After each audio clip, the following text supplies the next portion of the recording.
Hey everybody, it's me, Lisa Steindorf. This is very exciting. I'm just doing my very first Facebook Live event, so I welcome you. I'm glad to have you here.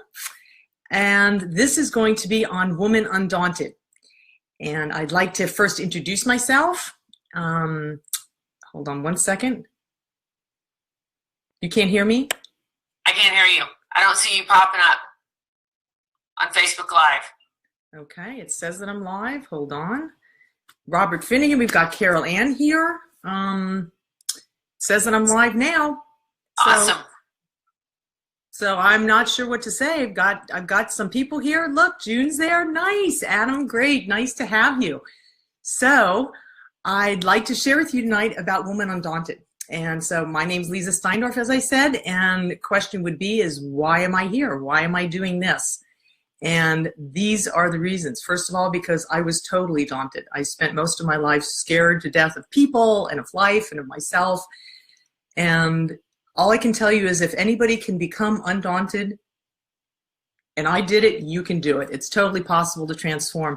And that's a whole process. It doesn't mean you have to be powerful and passionate playfulness in every single way of your life, but to be able to move into that. So that's what we're going to talk about tonight. And I have a whole lot of certifications and education, and that's not why I'm here. I'm here as a woman and as a facilitator and as a friend to share some good stuff that I've learned, and I want to share it with you. And I've had a lot of acquaintances and clients ask me to please put this material out in the world and to support women in this way. And I will be offering a retreat March 31st, Woman Undaunted, here in Portland, Oregon, but I'm going to share more about that later with you all. And give you a little bit of an overview of the webcast tonight. Carrie's here. Nice to see you. Awesome. Robert, cool. So here's what we're going to go over. First of all, I'm going to share with you a little bit about what the Woman Undaunted is about, and then I'm going to go a little bit into details, share an example with you or two, and then I'm going to ask you all to ask questions and comment, because live is, I want this to be interactive, and if I can figure out how I can read your comments, that'll be perfect, because then I can answer you. All right. As far as the IT goes, my children would laugh if they heard me say that I know anything about IT. This is new for me, so bear with me. I appreciate your support, and yeah, we'll get through it together. All right. So first of all, what does it mean to be a woman undaunted? There are 4 areas that I've identified that are, I think, inherent to being undaunted. The first one is power and where that comes from within ourselves and how we live that out in the world. The second one is our passion, what moves us, the emotion and the joy and the energy and intensity that especially we women have. And then there's the playfulness, being that light and sparkly person. Maybe we stopped being that when we were a young girl, or maybe we never had the opportunity to be that, but just to let that come out and into the world and to enjoy that part of ourselves and let other people enjoy that too. And then the final one is our purpose. And we can start with that, we can end with that. It really is a thread that goes through everything, is what is our purpose in the world and why are we doing what we're doing and sharing what we're sharing. So those are the 4 components that I would like to share with you about Woman Undaunted, and I will be doing webinars, free webinars on each one of those as time goes on, and I'll give you those dates later, and I'll also post the dates so that you can have those. But tonight, we're going to be talking about power, and specifically where that comes from within ourselves and how we can live that out in the world. And as we've seen, you know, power has, it's kind of one of those words like, oh, power, it has, you know, so many negative connotations and also positive connotations. People want to have power, money is power, position is power. And what I'm talking about is to find that power within yourself as a person, where that comes from just being who you are. And it's not something you have to get, it's not something you acquire, it's that energy that moves you through the world. And especially women, and nothing against men, but women, we have a particular power. We give birth. I mean, the life force comes through us, right? And we refer to Earth as the mother. She gives us life and food and air and everything that comes from that.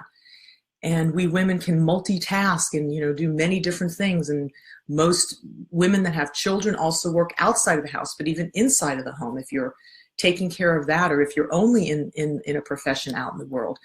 All of those things require for us to bring a certain power into the world. And what we often get daunted by is opposing that to the male energy, because in a lot of areas of the world, men are the leaders or they are in charge. I mean, we can look at the glass ceiling in a lot of jobs that women aren't being paid for the same jobs, or they don't have the same positions even though they're equally qualified. And I'd like to encourage us to not look at that finding of our own power as opposition to men, or we have to overcome something. When we just create that channel of letting that come up and out through us, that power will move us forward. And as we saw in the marches, the women's marches back in the fall, the millions of women that came out and shared their beauty and their goodness and what they stand for in the world, that's power. It doesn't have to be in opposition to anything. And also, if we look at some of the women that are taking stands now about the sexual harassment they've experienced, maybe you saw Miss Peru when she came out, and in beauty pageants, women often would come out and say, what their measurements are, 36, 24, 36. Well, the contestants for Miss Peru came out and they talked about their statistics instead of measurements of how many women had been harassed, how many women are raped every day, how many women are challenged in their lives just because they're female. So now we have beauty pageant contestants that are taking that context that has always been about, appearance and talent, and saying, and look at who we are and how we can show our power out in the world, that unifying power. So all of those things are expressions of the power that we have in the world and in ourselves. And I'd like to give you, I have a lot of different examples I can give you, but one sticks out in my mind that I'd like to share with you. So I spent most of my life overseas, and I worked in many different corporations, and specifically toward the end of my time overseas, I worked with the German-Austria Pilots Union. And so that's very heavily dominated with males, which is fine, no problem there. But I was doing strategic planning with them, and I was asked to come in also and do some conflict management. And there was another gentleman who was asked to come in and do conflict management as well. And this gentleman was older than I, and he had a doctorate in front of his name, and he was very qualified, no question about it. I would say, though, we were probably equally qualified. However, in the conversations that we had with management about how we were going to run this training, my voice just kept getting squashed and squashed and squashed by this gentleman who had his doctorate. And it was probably the third meeting that I realized that this just really didn't feel good, and I wanted to do something about it. I mean, that it didn't feel good, I was clear about, right? And so I did something, and it's a tool that I want to share with you that I've groomed over time, called SODA. And what I did was I just had to get really clear of exactly what was going on, but without judgment, to see the interactions, what was happening, and to just take stock, if you will, and what the conversations were. And this man was always being deferred to, and if I made a suggestion, it would be not acknowledged. If he made the same suggestion 3 minutes later, then it was suddenly taken on for the training. So this went on. So I first just took stock. I saw what was happening, and then I owned my part of it. Like, I was frustrated. I got really frustrated, and I knew that wasn't going to get me anywhere, but first I just had to see, okay, you're frustrated. So I got kind of cool with that. It's like, okay, frustration, we can deal with that. And so there was that ownership. And then there was an acceptance. Okay, these are the circumstances. I can't change them directly on the outside, but I can change them on the inside. So then I looked at, what are my possibilities? What is it that I want to do? And what I wanted to be treated equally or not be involved in the situation. That was very clear to me. And so I looked at what my options were about. I could talk about it, I could get up and leave the room. And I made the choice to do something I talk to my clients and students about, and that is to speak the obvious. And so I said it, 3 times in this conversation, I've made a suggestion that's not been accepted. And a few minutes later, Dr. X has made the suggestion and it's been accepted. And I don't understand that, and it doesn't feel very good to me. So if you feel that I'm redundant here, I can leave. Or if you'd actually like to hear my ideas, I'd be glad to contribute to this process. And it was interesting because it just turned the whole energy around. I think a lot of times people just aren't even aware when they're usurping power. And so by me speaking the obvious and then acting on that, I made the decision that I wanted to be present, and if I wasn't going to be acknowledged and my contribution wasn't going to be utilized, then I didn't need to be there. and then I acted on that.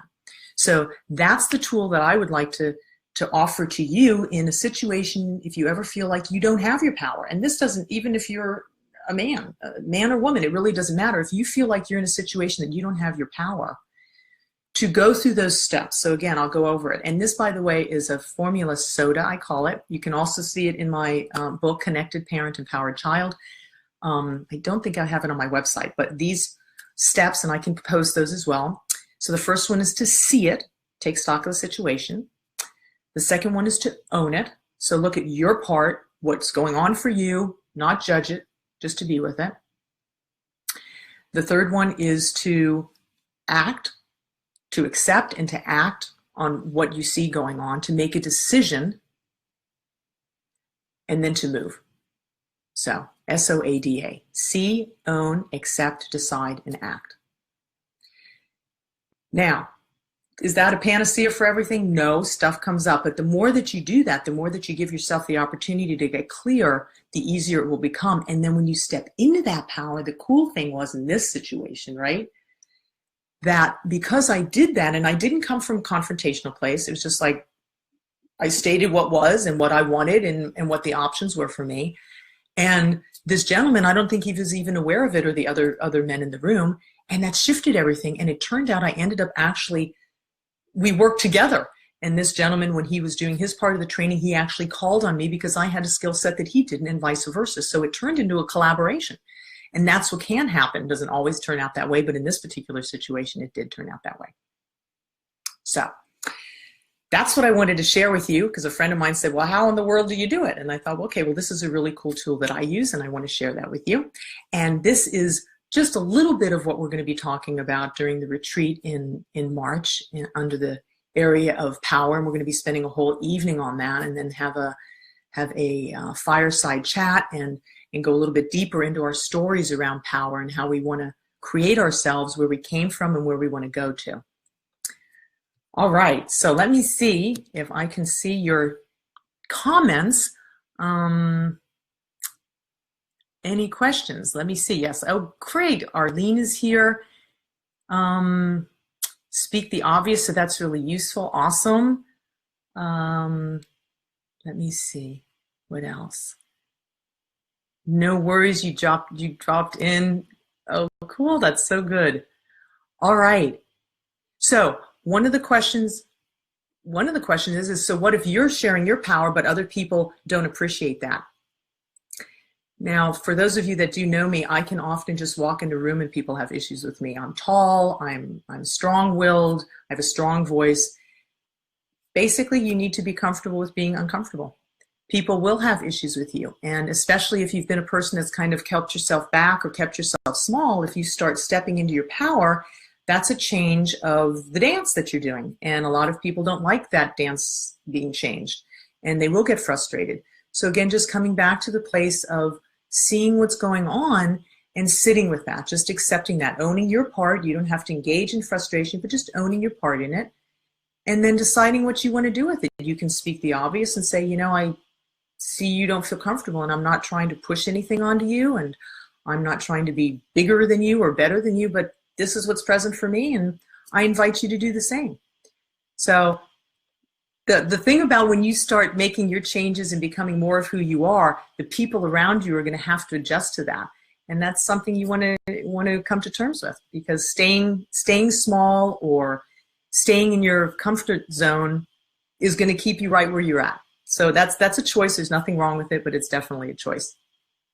Okay, other questions? Anybody else want to ask a question or have a comment about what I've shared so far? All right, hi Peg, nice to see you, that you joined us. Be comfortable with being uncomfortable, speaking up. This is what's present for me. Awesome, right? Being comfortable in the discomfort. And we often shy away from that. I mean, nobody wakes up in the morning and say, gee, let me think, how could I be uncomfortable today? But the point is that's part of life, right? Whether it's in an office and you've shared something, or you didn't get a project in on time, or your boss is having a bad day, or your employees are having a challenge with something, and then discomfort comes up or conflict, and you don't have to fix it. You can, but when you can be comfortable with other people's discomfort, That's your easiest way to actually have your abilities available to you, and that's letting your power come through. All right. Any other questions? You all are silent out there. Christine, Arlene, I'm just going through this. This is such a cool thing. I'm so glad that you all came here and helped me with this. All right. Okay, well, there are not any more questions coming in. Then let me just share with you the dates for the next webinars. And I'm going to also put out an invitation for you all to share questions along the way so I can have more content for you. The next one is going to be December 5th at 12 p.m. Eastern. So I'm changing up the days and the times so everybody can participate if they want to. 12 p.m. Eastern, that's 9 a.m. Pacific. And we'll be talking about passion. And on Wednesday, January 10th at 8 p.m. Eastern, 5 p.m. Pacific, we'll be talking about playfulness. And then on Monday, February 5th at noon Eastern and 9 a.m. Pacific, we'll be talking about our purpose. So the next one is going to be on passion, and that is a very, very cool one. I'm going to share that with you. Actually, I'm going to close with one, how should I say, a little vignette. So I had an experience recently that I was hiking in the mountains with a friend, and we dropped down, it was in Colorado, and we dropped down into a cave, and this cave had been created by runoff. So, and it was all granite and very smooth and beautiful. Actually, I'll post a couple pictures of this. And so we got down in there and walked around. It was beautiful, and the light was shining through these cracks in the ceiling. And he said, you know, we can go back the way we came, or we could go up this way. And so I look over, and there's this chute, really narrow pipeline of an opening through the granite up, and you can see the light up at the top, probably, I don't know, like 10 meters, maybe 30 feet. And I said, how are you going to get up there? It's all smooth. There were no hands or anything like that, places to place your hands. And he said, well, you know, you just kind of need to maneuver up there. And I thought, oh, this isn't going to work. I have tennis shoes on. And it was kind of icy. He said, well, don't worry about it. We'll go back. I said, no, wait, give me a second. And so I was at that same place. It was like, okay, so what do I want? How do I want to do this? And I kind of just dug inside, and I thought, all right, well, this isn't going to be easy, but what the heck, right? So I accessed that power inside.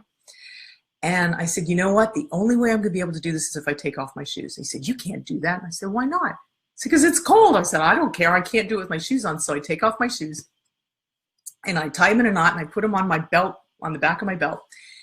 And he said, and he had to shimmy me up. So it was about 4 feet off the ground, about 1.5 meters off the ground. So I get up there, and I start maneuvering myself up, and it was so narrow that I was actually scraping my belt buckle. I get up at one point, and I had to like worm myself up, pressing my chest and my back to kind of worm myself up there, and then I couldn't move. And I said, oh my gosh, I'm stuck. Now you have to imagine I'm stuck in granite wall. I can see light above me. I can't see below because there's no room to see anything. And I said, I can't move. And he said, okay, push on my hand with your foot. And so I pushed, and he gave me a little bit of a lift. And I literally had to centimeter by centimeter worm my way up. I get all the way up to the top finally. I could get one knee up, and then I got the other one. And get all the way up to the top. I felt like I had literally just climbed the Empire State Building. I get to the top. He comes out, and he said, who does that? Who takes off their shoes to climb up a rock wall in the snow? And I said, well, there was no other way. So that's what's possible. When you give yourself the opportunity in the small events of your life to feel your power and just let that come through, that is really what's possible. So I leave that story with you. I'm going to post some pictures. Ah, Marie, nice to see you. I see she just came in.